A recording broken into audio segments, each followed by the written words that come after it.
na para ng pulis. No? Opo, Oplansita rin po. Oplansita. Motor ka rin, motor. Opo. Okay.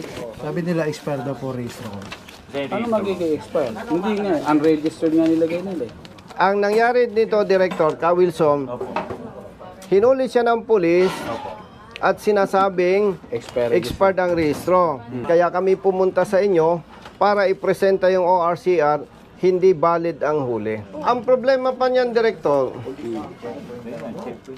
ang nagticket, tao ninyo, ginamit lang ng pulis. Pulis ang huli, pinatikitan sa MTPB. Diba? Sinabi ko na po sa kanya, sa NTPB, sabi ko, sir, nakausap na ako sa pulis. Sigurado ka ba expire yung registro ko? Doon ka makipag-usap sa pulis. Ganoon lang po ako. Tanggalan mo ng panikit siya, no? Pupuntay mo sa akin si Bohol. Tanggalan. Ito, ginamit siya ng pulis. Oplansita. Mali yung apprehension. Para sabihin ko sa inyo, nandito si boss, ha? Hindi. Huwag mo na pabae. Papuntahin mo dito tong gago na to. Papuntay mo na yan dito. Alam mo na ba siya nagmumura? Kukunin ko yung deputation number niya. Hindi, gustong-gusto ng tao yan, yung nagmumura yung... Gago eh. Pati si Ma'am Mayet, sinabihan ko na rin po yun bago ako magbayad ng 1,000. Ma'am, sigurado po kayo expire yan. Ang reply niya sa akin, tinignan niya orso, sir, may plaka ka na po. October po, dapat last year, nagpa-registro ka na. Binayaran mo si Mayet. Opo, 1,000 rin po. Same situation po na sa May utang kami 1,000 sa'yo. Ako ang nagbayad eh. Binayaran na ni Kong. O magkape ka pa. O yan. Kasi inabala ka ng mga ulol, di ba? Director, dinadaya mo ko eh. Nagbigay ka sa kanya nung wala na yung mga binigyan ko. Disconti lang. Okay na ha. Cancel na yung huli. Pupunta tayo sa PNP. Pupunta pa kami sa IAS. Ko-complain kami against dun sa police. CS, abalahin kita ha. Opo, sir. May paglilingkod po, sir. Itong rider, nahuli ng police natin Yes, sir. sa checkpoint. At sinasabi ni police na unregistered motorcycle. No. Galing na kami CS kay sa MTPB. Na-cancel na yung huli. Okay. Kasi napakita namin na hindi expired ang kanyang Lisensya. motorsiklo. Pati motorsiklo. Ako nang magkukwenta CS para malinaw. Yes, sir. Kinausap ko na siya. Na para siya ng pulis sa checkpoint. Opo. Ang date ng kanyang rehistro CS, May 8, 2023. Bagong motorsiklo ito, Certificate of Registration. Ang pagkaintindi ni pulis, expired siya. Kasi nung masita is May 22. Samantalang ang palisiya CS ng LTO, the whole month, kung May 1 ang rehistro mo, the whole month, hindi ka pwedeng hulihin at sabing expired. Palisiya ng LTO yon. Alam din ng MTPB. So, dalawa ang maling nakita natin dito, CDS. Hindi naintindihan ng pulis natin yung kanyang pagkasita o pagkahuli, mali. Pangalawa, pinatikitan siya sa MTPB enforcer. Ngayon, ang natin dito CDS, hindi pwedeng, dahil na ipakancel namin ang huli, hindi pwedeng okay na. Kasi ang magiging practice ng pulis natin, okay lang. Ngayon, hindi niya nakuha yung pangalan ng pulis. Pero kung makikita mo ang pulis, gagalitin ko siya kasi sa akin.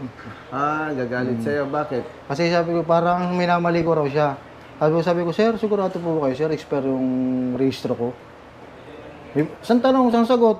Di bago ka registro? O wala? Wala po, sir, hindi pa nga po expire eh. Pinigay ka agad sa MTPB, sir, yung Pinatikitan. Saan ka nahuli? kanto po ng Samat along Rizal Avenue. Samat along Rizal Avenue. Opo. Ilalim po siya ng Abad Santos LRT station. Ang punto dito, CDS, kung hindi ka sigurado, huwag ka nang manghuli. Yes, sir. Kasi nakakaperwisyo. Absent sa hanap buhay, abala, stress, siyempre. Pangalawa, dahil alam niyang hindi siya expired ang rehistro, ang impression sa pulis, hindi marunong. Hindi mapuno. Eh, mapipigilan ba natin to na hindi magkukwento? Sigurado yun, sir. Yes. Di ba? Ay kung hindi ito maturuan ng leksyon, kawaawa ang mga nabibiktima. Pag nga naman pinagsabihan lang natin, eh okay lang naman pala eh. So, ang gusto kong ma-support natin CDS, ma-identify yung tao at papaimbestiga namin sa IAS.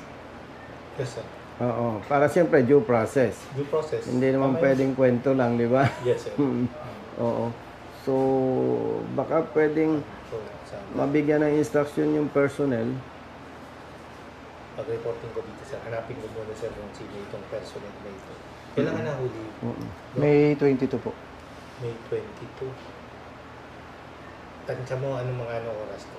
Mga 12:30 hanggang 12:40 po. Okay. Nakalagay po kasi dito sa OBR, 12:39. So, sige, sir. Opo. Makikita naman yan dito kung sino ang duty na police. Naman, sir, tulungan natin. Kailan natin ma-identify? Sir, patawag ko yung makakasakop nito para ma-process to ngayon. Sa Rizal Avenue. Malapit dito yun, di ba? Yes, sir. Ano yung itsura ng polis? Medyo matang ako sa ilong niya, may pagkasingkit yung mata. Ipagkasing Makukuha natin to, sir. Bigyan mo lang ako ng time. Backtracking, sir, ng May Backtracking. 22 kung sino yung duty doon. Doon sa area ng Rizal Avenue. Sir, Okay. kunin ko yung number niya, sir, para sa akin na lang siya mag- Okay, please. contact Itong sa akin. kopyang ito, Sige, for your okay, reference, okay. ibibigay ko na lang sa Sa akin na iyo. lang muna, sir. Para Yung, ako action. ito ba yung Ito po, number mo? ito po number ko. Ito number niya, ano? Sige, sir. Tapos kukunin ko yung number mo, ano? Yung pa rin, sir. Nung nasa Valenzuela ako, sir. Yung pa rin. Hindi mo binago, ha? Akala ko issue sa iyo eh. Ay, oo nga pala. Hindi mo Baka issue yun eh. Yes, sir. Anong number mo? 0995, sir. Kasi usually issue eh. 099 137 97. 97. Yung pa rin. Oo, di ba, sir? By the way, CDS, with all due respect, from your office, bibitawan ko na siya. Pag na-identify yung tao, kayo na ang mag-endorse sa IAS. Yes, sir. We will guide him. To clarify lang, alam mo naman, hindi ito trabaho ng congressman.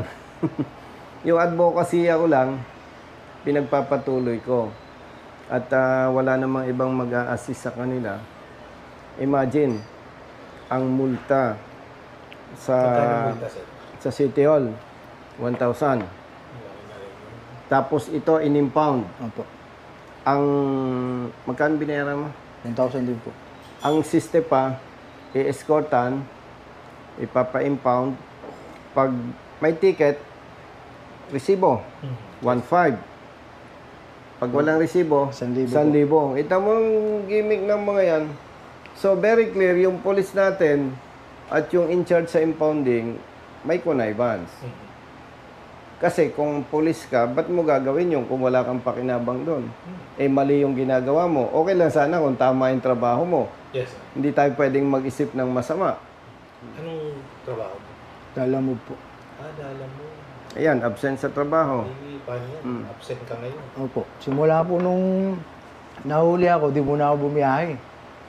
So, ilang araw ka hindi nagbiyahe? Simula po nung mahuli ako, 22. Ano na ngayon? Ano na ngayon? Kasi po, hanggang di ko po naayos, ayoko po kasi magpatong-patong eh. Baka mamaya, makachempo na naman ako ng ganun.